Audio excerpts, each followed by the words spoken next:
Yeah, with the main Chip Washington. It's real talk. Man, it's real talk with your main Chip Washington. When it comes to information, the main got an arsenal. Bring you up to speed with what you need. He's a local and nationwide news feed. Let's talk about it. Dialect to do something about it. Chip got the flow wide open if you got questions about it. Man, it's the show that brings you to your raw. To solve all problems, it starts with real talk. Real talk. It's real talk. It's real talk. It's real talk. It's real talk. It's real talk. It's real talk. It's real talk. It's real talk. It's real talk. It's real talk. It's real talk. It's real talk. It's real talk. It's real talk. It's real talk. Yeah. Welcome to Real Talk with your host, Chip Washington. It's real talk. It's real talk. It's real talk.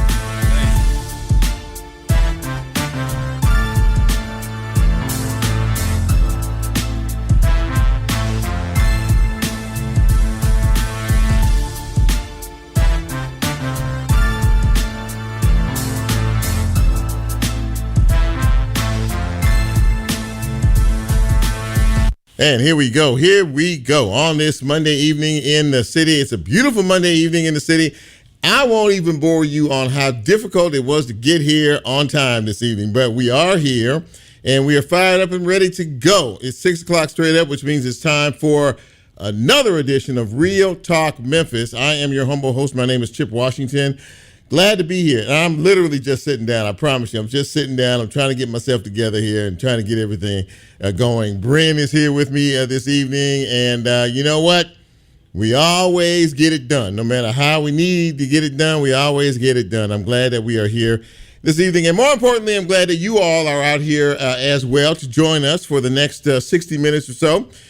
We have a good show for you lined up this evening. And, we'll provide some information along the way as well. As we always do at the beginning of this broadcast, we let you all know how you can get this fine piece of radio broadcasting, and you can do it in a number of ways. Of course, we're live right now on the radio, 91.7 on your FM dial, WYXR. You can also find us on the WYXR app. We are on the TuneIn app. The show will be live streamed this evening on Facebook Live, and when the show is posted the next day or so, you can catch us on YouTube and, of course, wherever it is you get your podcast. So, again, welcome to each and every one of you. It was a nice day today, wasn't it? Beautiful, sunshiny, and temperatures in the mid to upper 60s. And we're going to see a slow climb back into the 70s and maybe 80s by the time we get into the weekend. So that's always something very nice to look forward to. As is our show this evening, we have some good guests. Of course, it just seems to me like the city is exploding. I don't know what else to say about it. I have been a bit down about some of the more recent events, but we'll talk about that in a minute. Our guests tonight include Memphis City Councilwoman Yolanda Cooper Sutton. She'll join us, so she'll be our first guest this evening. And, of course, there's a lot to talk about. The Memphis City Council, of course, is preparing to get their budget together.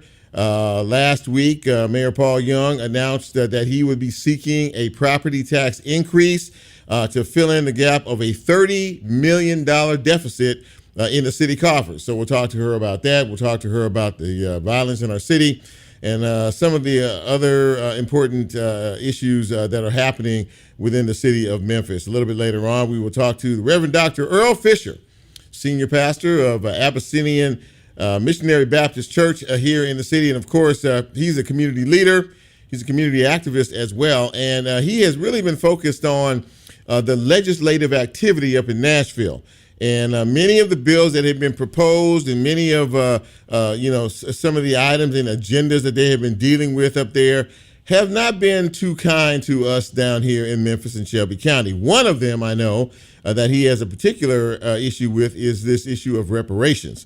We'll talk about that and a few other things as well. And a bit later on in the broadcast, did any of you know that this is Oral Cancer Awareness Month?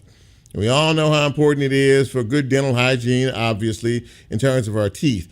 But that oral cancer of the jawbone and of the throat are one of the biggest killers of people in this country. And we'll be talking with Dr. Taylor Reed about all of that, who's an oral surgeon. We'll be talking with him about that from Reed Dentistry a little bit later on in the broadcast. But first, for those of you who are celebrating a birthday, you had one yesterday, you have one today, maybe this week, this is your time to show. This is where we shout out our good friends out there who are celebrating another trip around the sun. But we can't do that until we say, hit it, Bram. Happy birthdays going out to the following folks. A friend of mine leads things off tonight.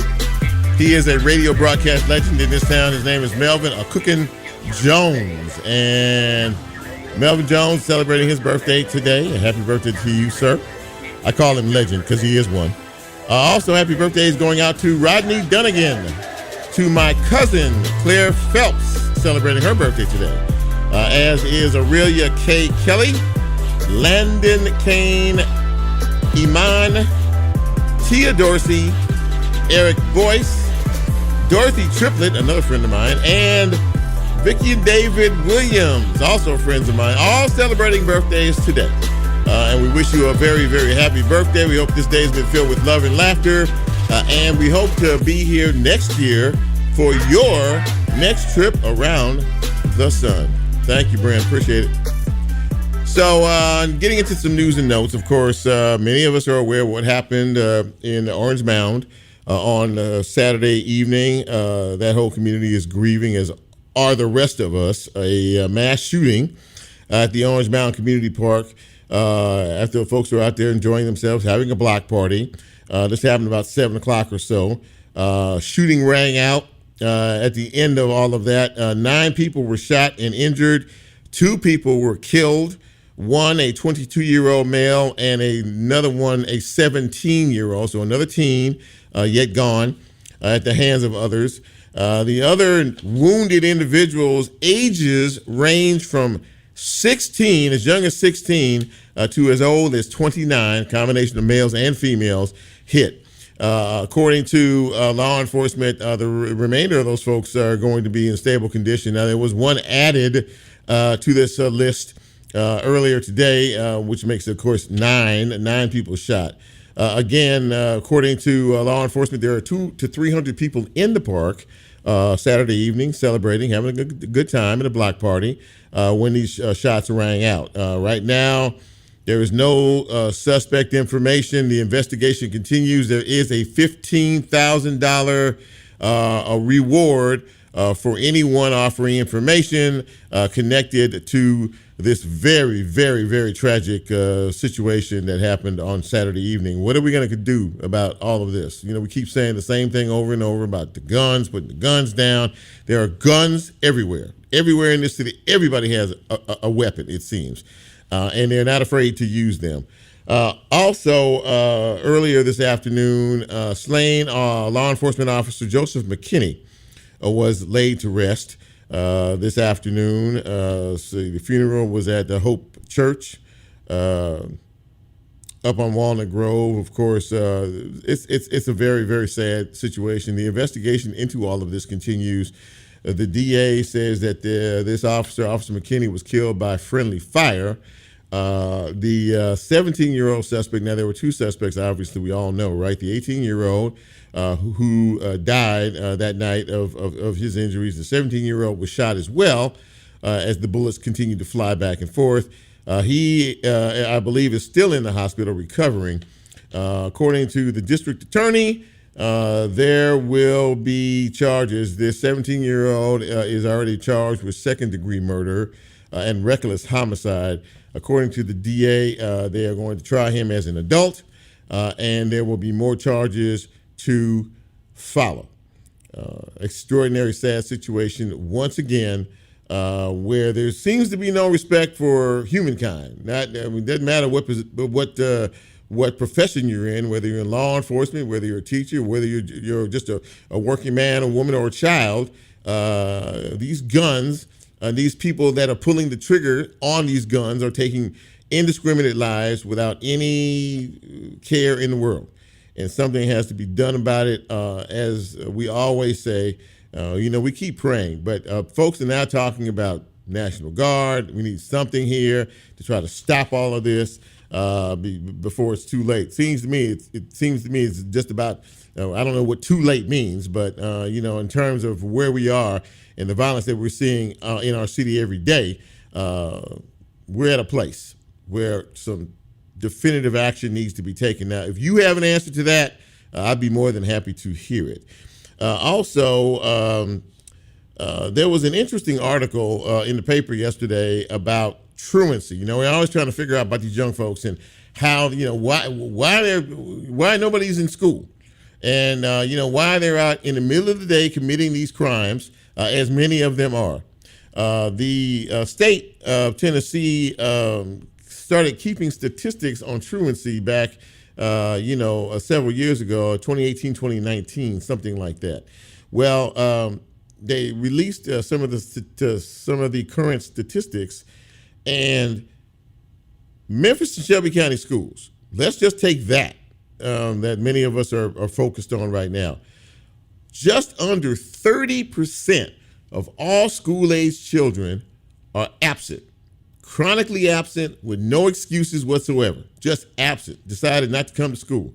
And they have been doing that constantly now for a long period of time. We're talking about hundreds and hundreds of young people every day that are supposed to be in school and are not in school.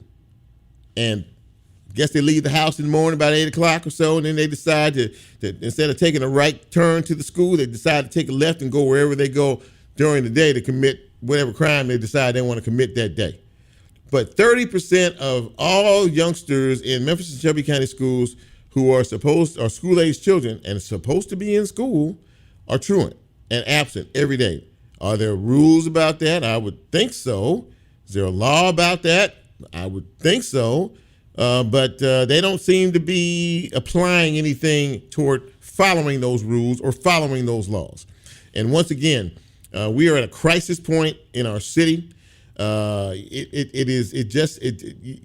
wake up every day, at least I try to, after praying with some hope and optimism, that maybe we've turned the corner on all of this. And let me just say this before I go to break. This is my editorial comment. And by the way, somebody sent to me this morning, I hosted another radio show in this city, and someone called in and said to me, Chip, we are obviously in a crisis situation.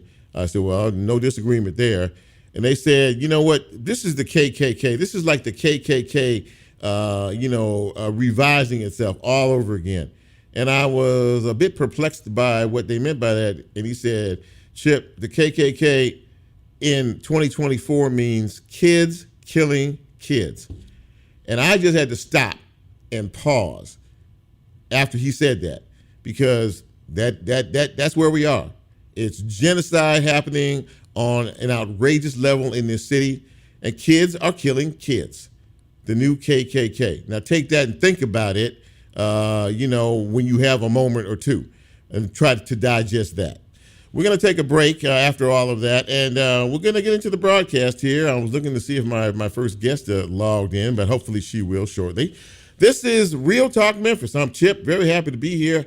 Happy you're out there wherever it is you are, trying to, maybe hear us or listen to us on the radio or wherever you're finding us. So if you're on Facebook Live, we appreciate that as well. We'll take our first break of the night. We'll be back with more right after this.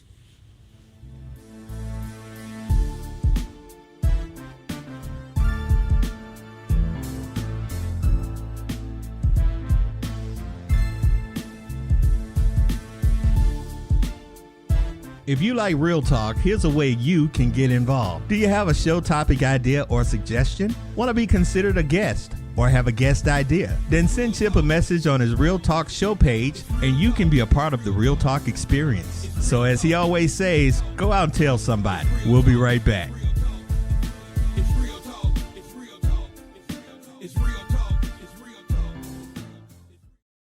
And welcome back to Real Talk Memphis on this Monday evening. Chip with you. Very happy to be here. Happy to have you all here as well. Waiting for my first guest. Earle Fisher's here.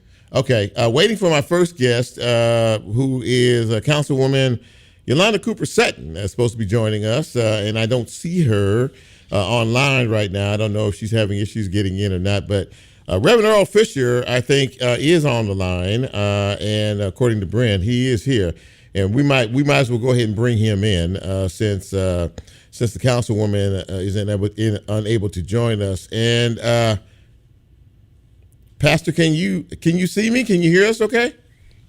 I can, and I hope you can see and hear me okay as well. How you doing, Brother Chip? I'm doing fine, sir. It is great to see you, and it's great to talk to you. It's been a minute, and I'm glad that you can make the show tonight. Now, obviously, I labeled you a community activist when we first started because, you're obviously a pastor. You're the senior pastor of Abyssinian Missionary Baptist Church here in the city, but you are always active and very community engaged and involved in what is happening. And if you don't mind, I'd like to get your take on what happened in Orange Mound over the weekend.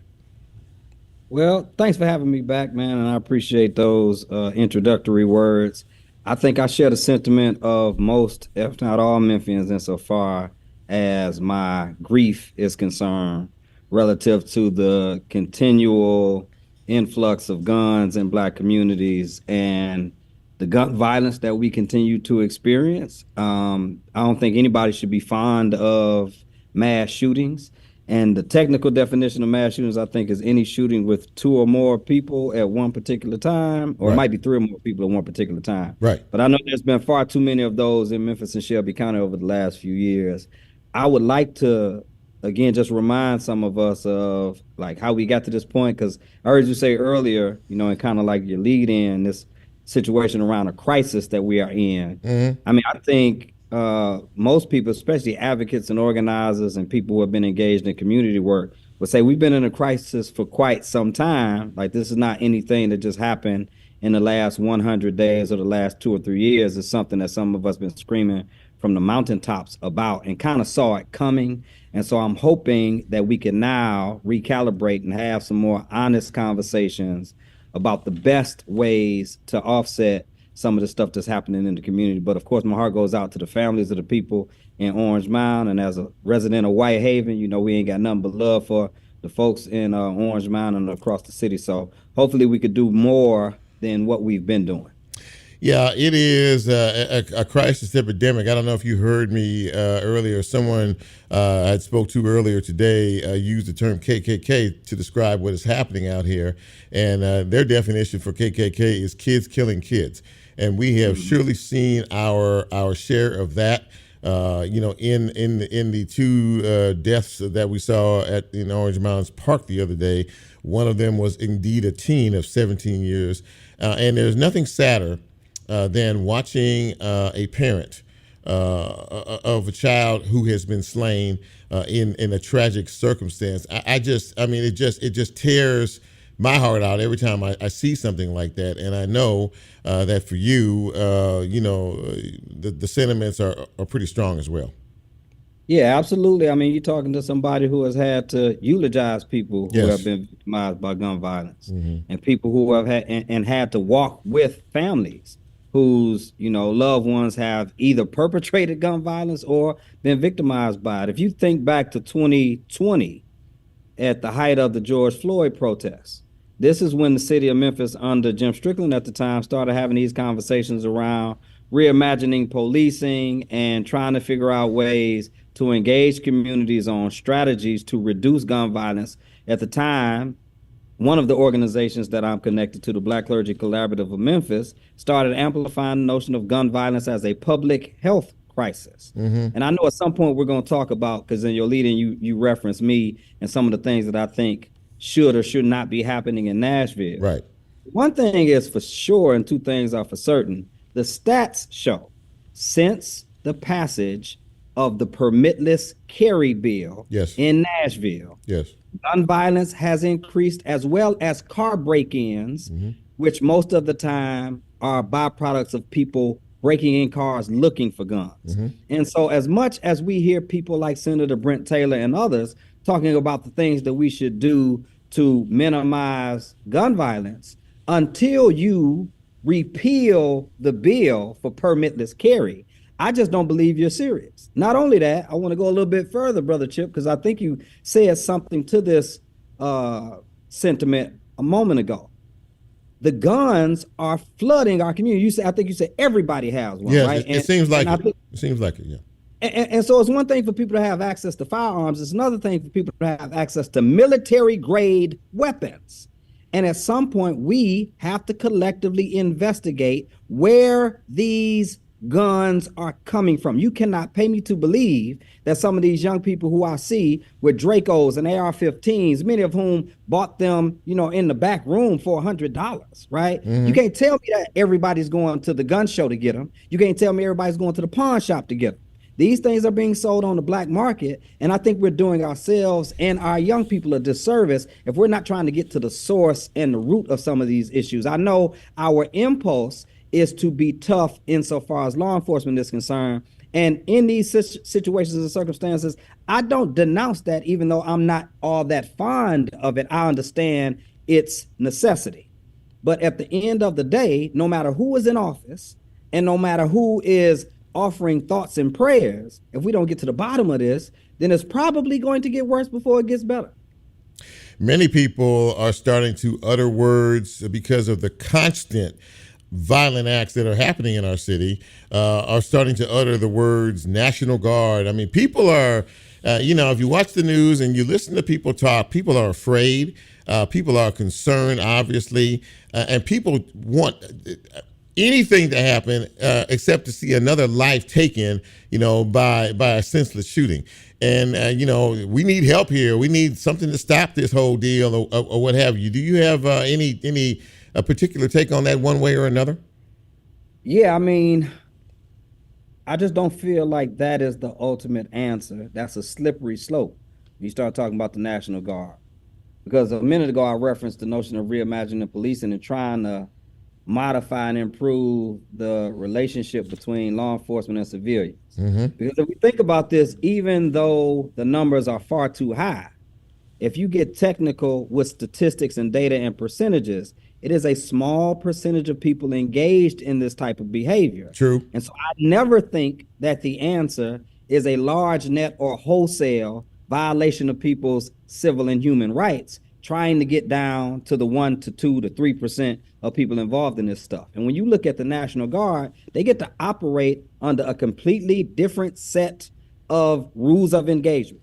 And so I don't think militarizing or bringing in a militarized faction that will treat wholesale everybody as if we're involved in this type of behavior is actually the answer. And even if it was, I'm not conceding that point, but even if it was, it would be a temporary answer because they could not stay here forever. Right. And if we do not get, I used to scream this from the mountaintops when Strickland was in office. If you don't get to the structural and systemic root causes, underlying causes, then you're going to ultimately be on this hamster wheel that we are on and constantly ending up having to deal with the same things that we keep trying to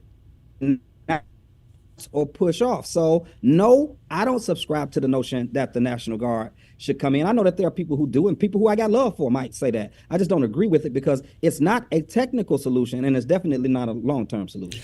Now, you have been pretty outspoken in reference to the current legislative activities in Nashville, as have I.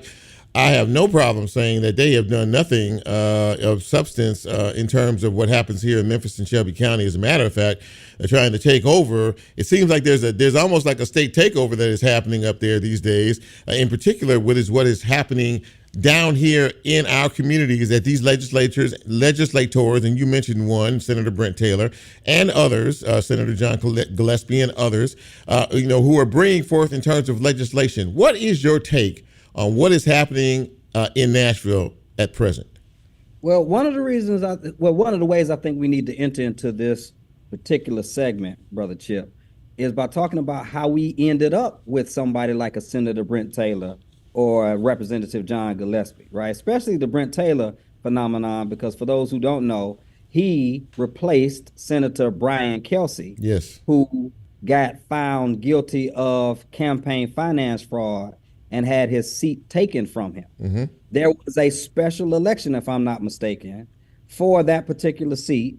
And the former mayor, Jim Strickland, who claims to be a Democrat, supported the person who's in office now, Brent Taylor, who is a Republican. So Mayor Strickland, who generally doesn't even endorse candidates, endorsed Brent Taylor over, I think the sister's name is Ruby, her last name is Ruby Dennis or something like that. She was running, she was the Democrat running. She could have been the first black woman in that particular seat, but the Democratic mayor chose the white nationalist Republican over the Democrat. And that's part of the reason we're in the situation we're in right now, because many of the bills, as you are talking about things of nothing of substance, they are substantive, but their sentiment does not support what the majority of the people in Memphis and Shelby County want to see. Brent Taylor has proposed not only this ridiculous Senate bill about reparations, but he also proposed a bill that overrode local control as it relates to the pretextual traffic stop ordinance that was passed by city council. He's the same senator who has proposed the bail reform bill. Now, there are mixed views around that, but all of these things are targeting Memphis and don't seem to be representative of the majority of the citizens in terms of what our sentiment is. So as much as we want to talk about national elections and their importance, and there's no doubt that they are important, as we have one coming up in November, the concrete reality is we are missing the mark locally in local elections, and we are reaping the whirlwind because Nashville, insofar as the state legislature is concerned, is dominated by a white nationalist supermajority that views Memphis and Shelby County as black bastard children. And the only way we'll be able to offset that, Brother Chip, is if we ultimately get some parity at the State House, which means there has to be a statewide campaign to increase voter turnout. Now, I know we didn't come to talk about voter turnout in particular, but that is a direct correlation to some of the bills that we see passed. But I definitely want to spend some more time talking about the reparations bill. Okay, and we'll do that in just a second. I don't know if you were aware, but another bill that has to do with parental responsibility they've been talking about up in there. I think this is a Brent Taylor thing too, which would fine parents $1,000 for their child's second offense, criminal offense, that the parents would be responsible financially in terms of that, or serve some kind of community service or something to the effect. That has gone to the governor's desk, and he plans on signing that. You have any thoughts about that? Yeah, I mean, I think anytime you peel back the layers of the economics of it all, do we actually think that the answer to our young people being involved in inappropriate behavior is to make poor black parents pay money that they probably don't have, which is ultimately going to criminalize them as well?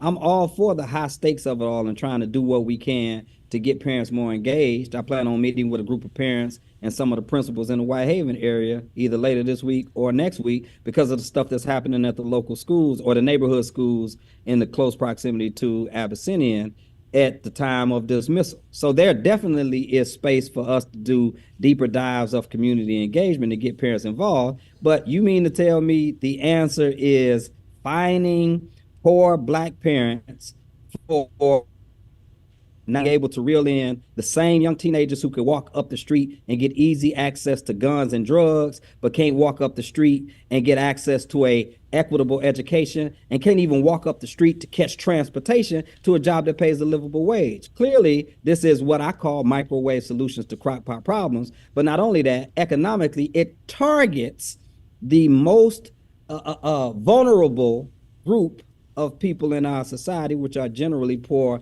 black parents. And I want to say something about the economics of the other bill as it relates to pretextual traffic stops and the Tennessee Highway Patrol. I think we give some of our legislators far too much of a pass where they are able to espouse stuff publicly, right, and we don't look at the data. So Brent Taylor started bragging about the Tennessee Highway Patrol coming in, yes, and doing traffic stops. Yes, yeah. But the data showed from January to August of last year, they made about 17,500 traffic stops. They wrote 7,500 tickets, which is to say 10,000 people just got off with nothing at all, which is to say they probably weren't doing anything. There were only about 250 arrests that were made that were misdemeanors, and about 15 arrests that were made that were felonies. Out of 17,000 7,500 traffic stops. None of these amount to a conviction up to this point. But if you do the calculated math of the 7,500 tickets at about $150 a ticket,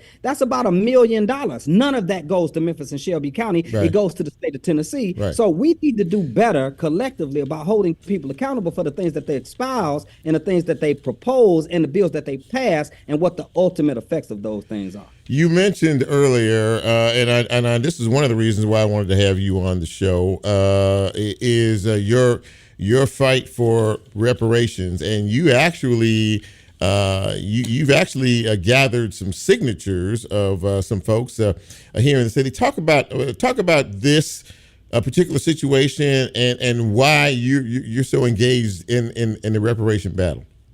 Well, let me also say I know that Councilwoman Yolanda Cooper Sutton is coming on, and I don't want to take up too much more time if I don't have to.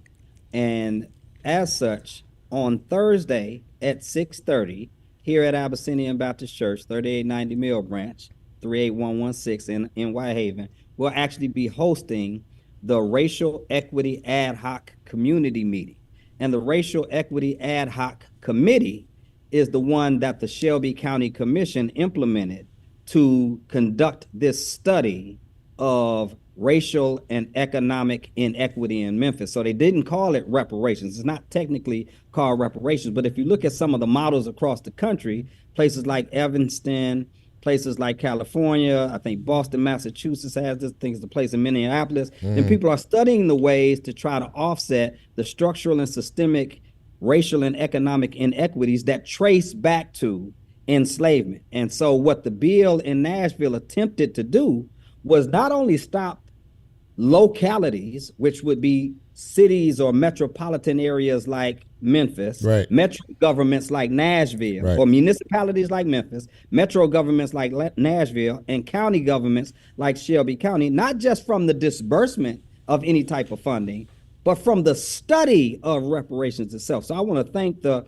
over 3,000 people now who have signed the petition that we put together on change.org, and for the community partners and national partners and statewide partners who helped amplify this. As it stands right now, that bill that was supposed to be read and adopted on April 4th, which would have been deeply egregious on the day we commemorate the assassination of Dr. King, yeah, it has been tabled, and it looks like it's not going to even be brought back up this legislative session. But that doesn't mean our fight is over. It means it's time to shift from a conversation about the House bill back to the Senate bill, which was proposed by, again, none other than Brent Taylor. So I hope people can come to Abyssinian. It's an open meeting to the public, 6:30 this Thursday, 3890 Mill Branch, Memphis, Tennessee, 38116, where we'll be discussing some of the findings of what happened with several meetings month in and month out, I think for the last 7 or 8 months, with the Racial Equity Ad Hoc Committee of the Shelby County Commission. Listen, I want to thank you for being with us tonight. I held you purposely a little longer than we were scheduled because the councilwoman, I guess, could not make it tonight. But you provided some very interesting and thought-provoking, as you always do, information for all of us to digest. And I really appreciate you taking time to do that. And I thank you for coming on the show this evening, and I hope that I can get you back on the show again in the not too distant future. Man, I thank you for having me. I appreciate the work you're doing as always, and look forward to being back. Just let me know. Thank you, my friend. I appreciate that. Reverend Dr. Earle Fisher, ladies and gentlemen. Once again, you have to imbibe some truth in these conversations that we have, or else we're just wasting our time. When I come here each and every week, I try to bring people on the show who can speak to the issues at hand. And we have a lot of them in our city right now. Every time I'm looking down at my phone and I'm seeing some of the comments from people and everything else. I'm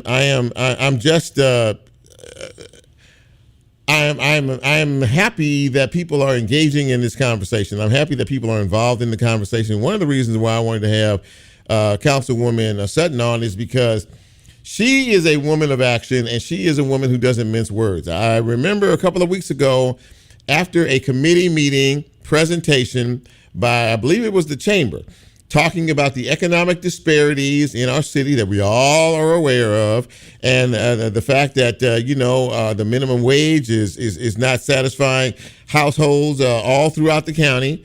And after it was all over, she said she almost threw it down and said, "I don't want to hear another word about the economic issues in our city. We know we have a high poverty rate. We know that people can't survive on minimum wage, and we need to stop talking about it, and we need to start doing something about it."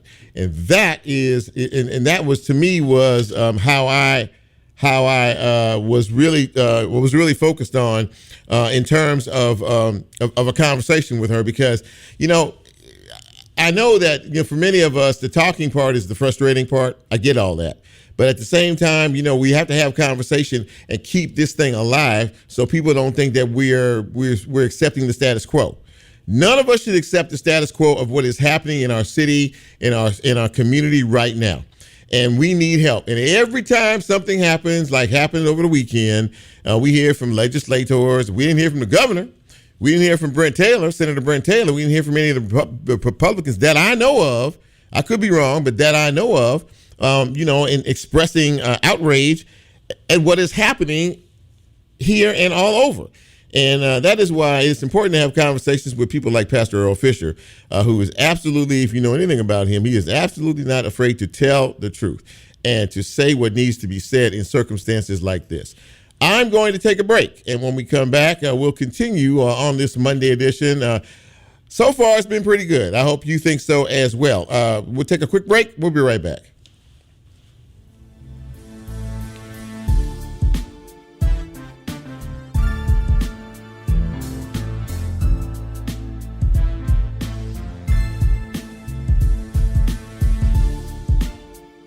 If you like Real Talk, here's a way you can get involved. Do you have a show topic idea or suggestion? Want to be considered a guest or have a guest idea? Then send Chip a message on his Real Talk show page and you can be a part of the Real Talk experience. So as he always says, go out and tell somebody. We'll be right back.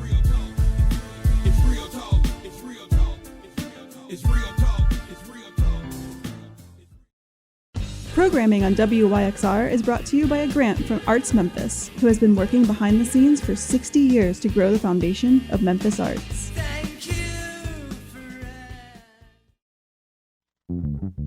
Support for WYXR comes from IREM Memphis, dedicated to advancing the knowledge and professionalism of real estate managers through education, networking, and advocacy.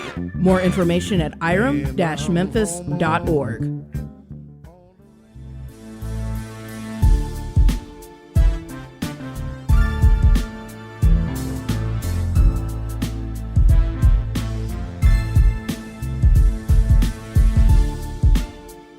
Get Real Talk on the TuneIn mobile app under WYXR, and he's now streaming live on Facebook. And you can also catch a rebroadcast on YouTube. Just put WYXR in the search box and hit subscribe. Now back to more Real Talk with Chip Washington.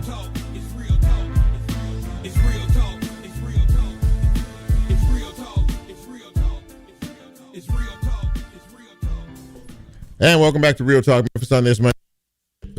Chip with you here, playing with the microphone. Chip with you here. Very happy to have you with us this evening. And as we talked about at the top of the show, and I was not aware of this, but this is Oral Cancer Awareness Month, the month of April. And of course, we all know how important it is. Oral hygiene is extraordinarily important, as all of us should know. But what I didn't know was that oral cancer is one of the leading killers of people in this country. And I saw some statistics on that, and it really kind of took me aback a bit, because we don't really think about that in terms of cancer of the mouth, cancer of the throat, and things like that. So I'm very happy to have with us a guest this evening who can talk a little bit about all of this. His name is Dr. Taylor Reed.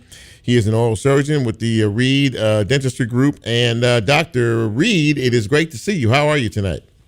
Hey, good evening. I'm doing well. How are you? Doing okay. Thank you very much. And thank you for coming on the show. Now, this whole issue about, I mean, obviously we all, understand how important it is to keep the teeth in good shape and keep our, our oral cavities and everything in good working order. But this whole issue about oral cancer is something new. And of all the cancers that we talk about and hear about, we don't hear about that one very much. But it is indeed a pretty big killer of individuals, is it not?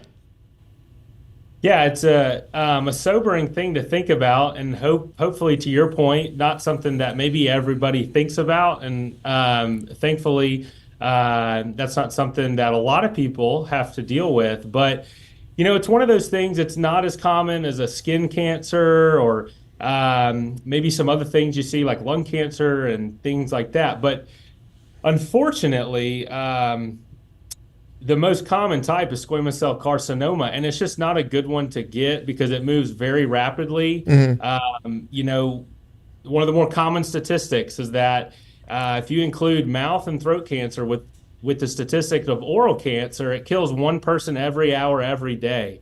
That's not a fun stat to throw out. That's stunning, Dr. Reed. That's stunning. It is treatable, which is great if you catch it early, but it just moves really rapidly, and it's not something that we see every day, which is great, but it's not something that you want to see when it pops up. Is it caused by poor oral hygiene? I mean, what do we know about it? Because the number you suggested there, that's very high. One person per day if you combine all this together. But do we know what the causes of this oral cancer are? Yeah, it's a great question. There's obviously, if you read the side effects of anything we eat or take now these days, right, it says it could cause cancer, it could be a carcinogen. So there's certainly any number of things that could come from, and sometimes we just don't know. Okay, but one of the big ones for oral cancer, specifically in the mouth, is definitely tobacco use, and like smokeless tobacco and that type of thing can really increase the risk. And another part of that, this doesn't necessarily cause it, but when you think about, man, how does this happen, right? That statistic is just a sobering number. It is. Thing to think about. It is. The problem a lot of times is a lack of continued care. So if we're not getting that check and we're looking, or we're having a health professional check it, like in your dental office or your hygienist, it's a pretty easy thing to find. It's not this big mystery when we see it, because we're used to seeing how everything's supposed to look. And when we see something different, a lot of times it's pretty obvious. But unfortunately, it can be something that, if we kind of get busy with life and we're not doing those routine follow-ups and checkups and cleanings and stuff, and it can kind of be lost a little bit, and then that's when it can become a problem if we don't get that early check. So obviously, what you're saying is that we need to do a better job in really some of the, not only some of the things, because you mentioned, that the chewing tobacco and some of the other things that may contribute to this.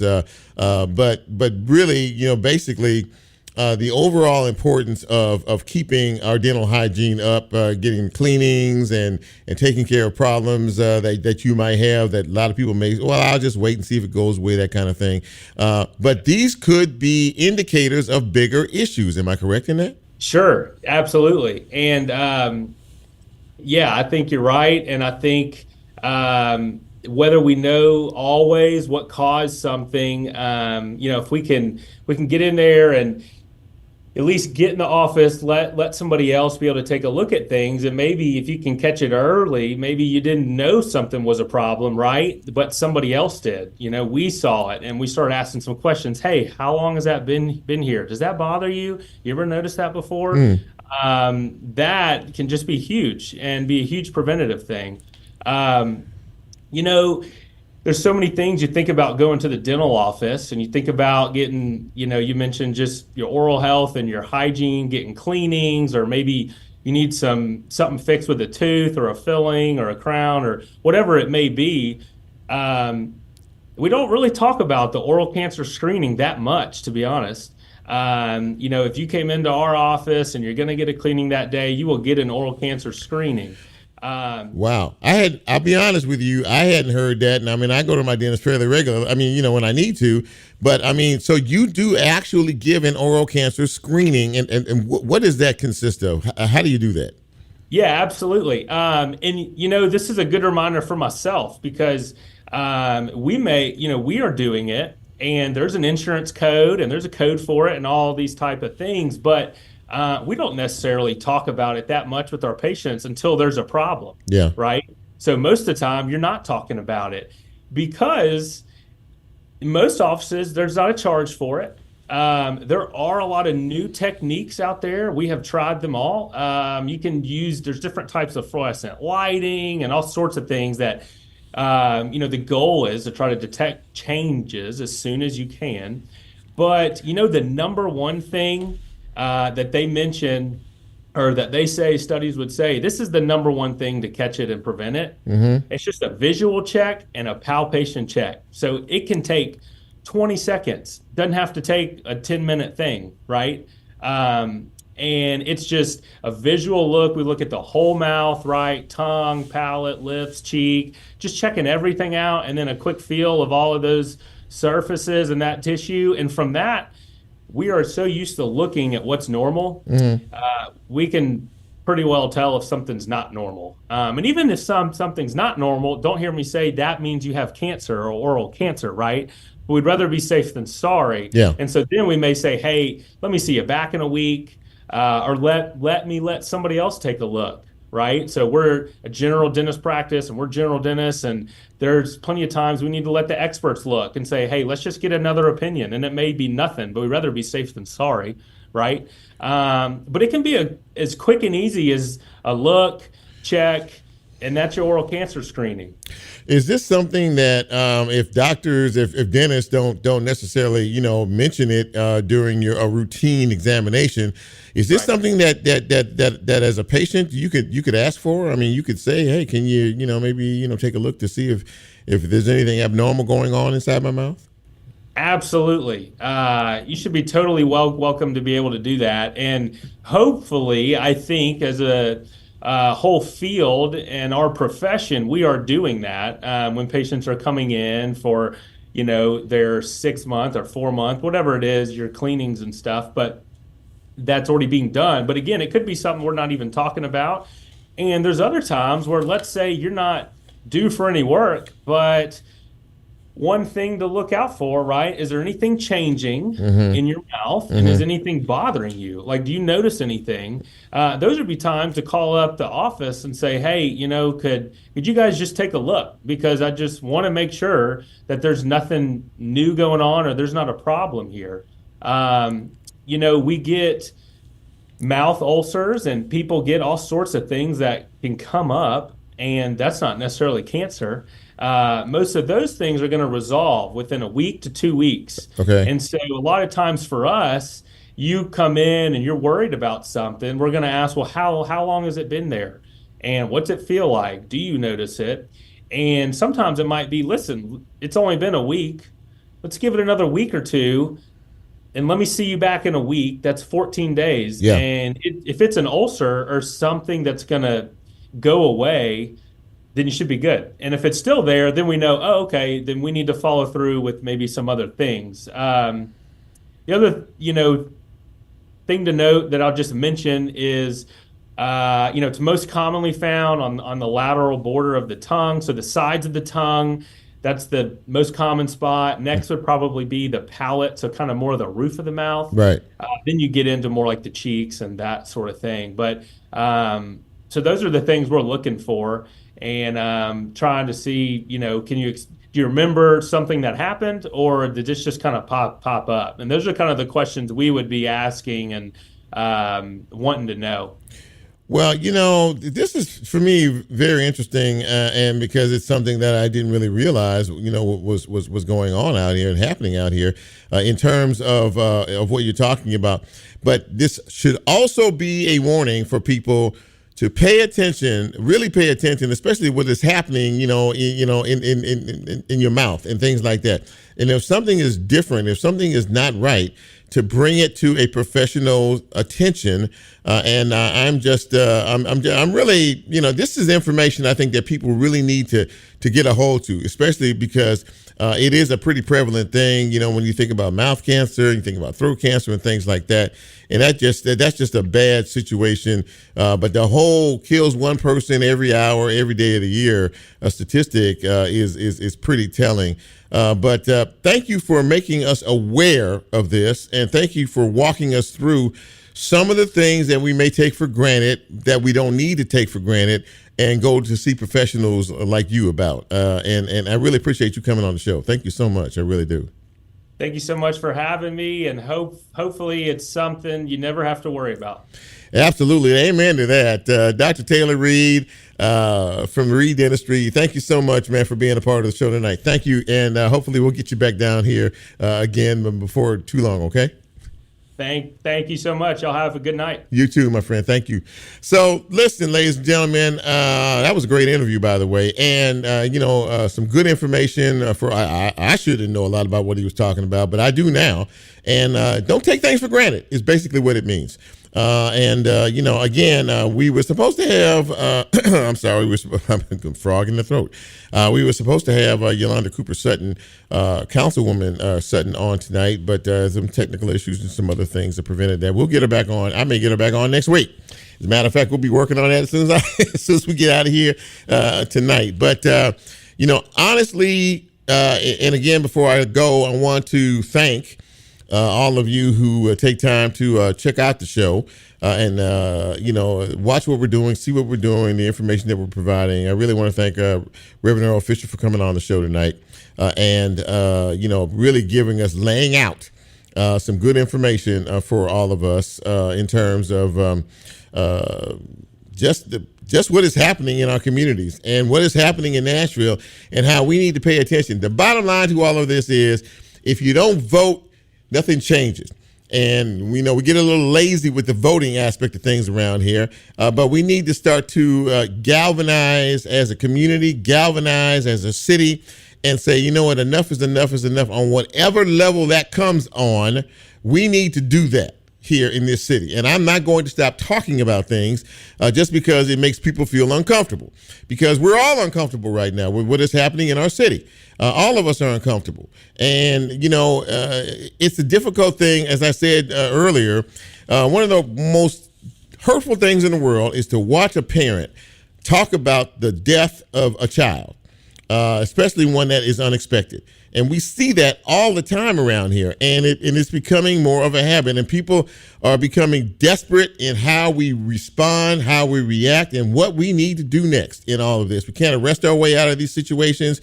We can't do anything like that. Now we want to penalize parents for, obviously, if you're a parent, you're in charge of what happens with your children.